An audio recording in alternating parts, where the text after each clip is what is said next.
I'm the artist taxi driver. This, my friends, is Captain Simon Mann. Afternoon. Right, Captain Simon Mann is, well, can I say a little bit of your history? Please.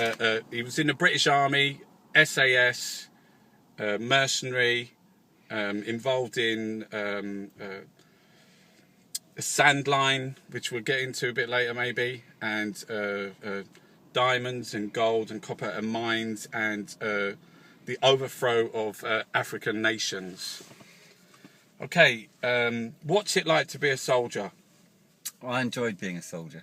I loved it. The British Army's great setup, and I joined it straight from school. I went to Sandhurst from Eton, and then straight into the Scots Guards, which was a terrific regiment, and you know, I had a great time. I mean, obviously it wasn't all like a party, but it was a good time. Was you positioned anywhere? Did you go anywhere? Yeah, I was stationed in Münster in Germany, but really nearly all of my service was in Northern Ireland. Okay, so that was quite a dangerous time, wasn't it? With yeah, it was dangerous. I mean, for many of those years, 100 British troops a year were being killed, which we forget now. It was also the Stevens report, which was which was saying that some of the British soldiers were masquerading as militia or terrorists and carrying out killings. Was that not true as well? I didn't come across anything like that. Do you think soldiers are exploited? No, I think they know pretty much what they're signing up for. They get paid, and they get on with it. And British Army is particularly good at that. Whether you might say it's good or bad, but the British Army is very good at taking people in, giving them a home, giving them a roof, giving them a way of life to believe in, and then in return they do the job. Some of them are very young. We've got, like, particularly at the moment with this sort of government, with the ideological austerity, where there's a lot of poverty, there's a lot of people without jobs in especially in the north of England, in other sort of like impoverished areas that are particularly where the British Army go to recruit. Yeah. And when I joined, I mean, it was 1971. And most of the men that were in my platoon, because when you join as a young officer, you have 30 soldiers who are your men, and many of them came from very underprivileged backgrounds, from Glasgow mostly, but they were terrific soldiers.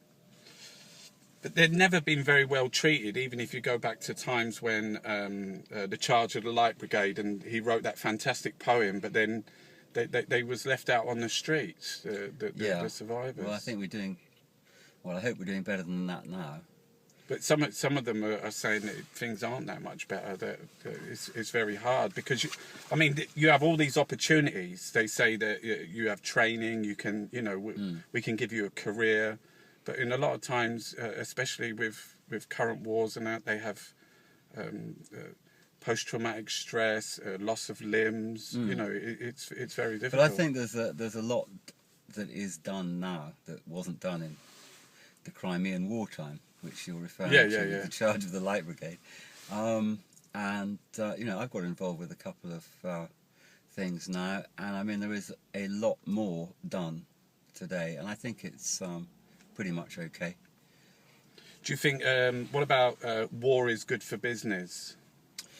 Well, it can be, but it can also be very bad for business. I wouldn't really like to say. I mean, war is a terrible thing, whether it's good for business or bad for it. Nobody wants a war, and the best thing to do is avoid them. I mean, the bankers, the energy companies, the oil men, and the arms dealers, it's good for them. Not always, though. I mean, if you have an oil project and a war comes along, it can really mess up your project badly. And same if you're a bank and you've invested in that project.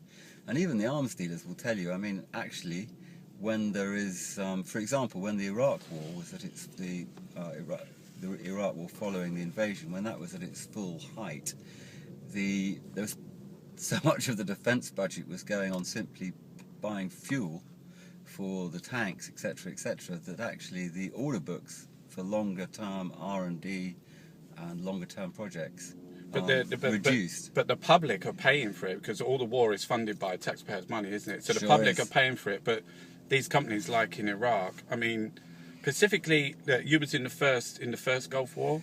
I rejoined the British Army, and I was on the staff of General Cpt who was the British general. Well, to me, the first Gulf War was about one oil field, which was the Rumalia oil field, which is south of Basra, which is one of the largest. It's a super field, and this is the one where BP was slant drilling. So if you remember when Saddam Hussein pushed forward, it was for this oil field, which is now because owned. they were drilling from Kuwait. Yeah, I've heard that. Yeah. No, that's true. It's the largest. I think it's the second. Right now, it's the second largest producing oil field in the entire world. Yeah, I don't know. The Rumalia oil field is presently owned by BP and Chinese state because they bidded for it. But they're also BP are bidding to go up near Kirkuk and drill up there, and they're because of like Kurdistan, there's big problems. But they don't care, do they? BP is to them the war. We're kind of funding the war. We're sending soldiers. We're killing people there for oil. Except that, I mean, these oil projects were going forward. I mean, I was working for Heritage Oil and Gas, which is a UK oil company, and they were bidding for oil concessions from the Saddam regime.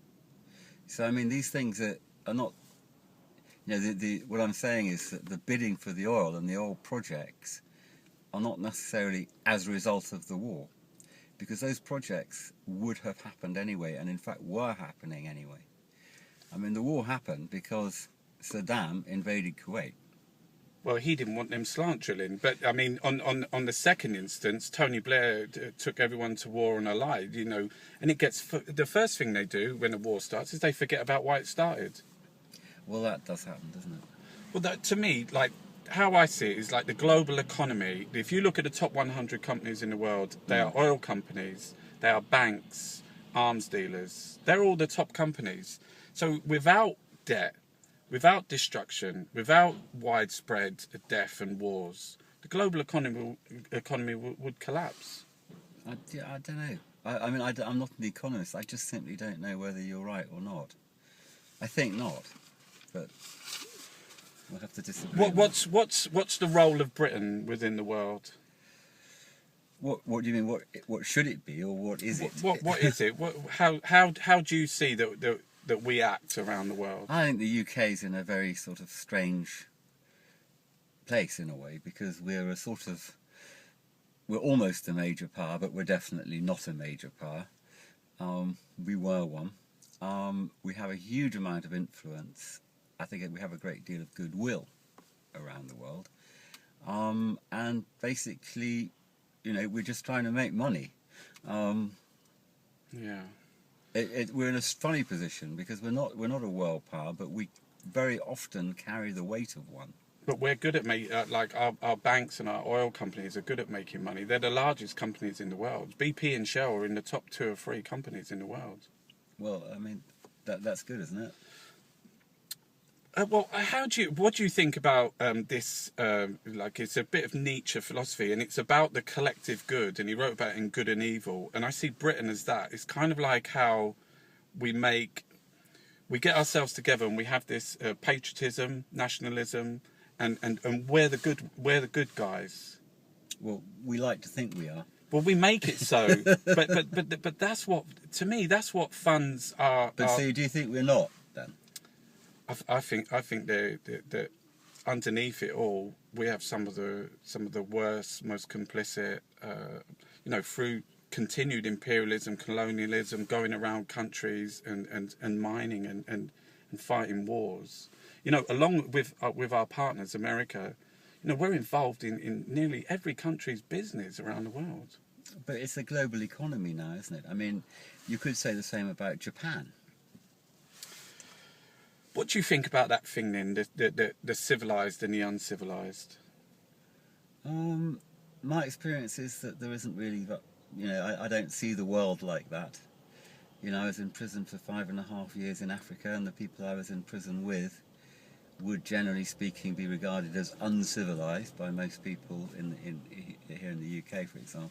And I can absolutely promise you that they're not. They're not uncivilised. They're very civilised in their own way. I'm the artist taxi driver. This, my friends, is Captain Simon Mann, and we're going to be coming back and asking him some more questions about his own experiences.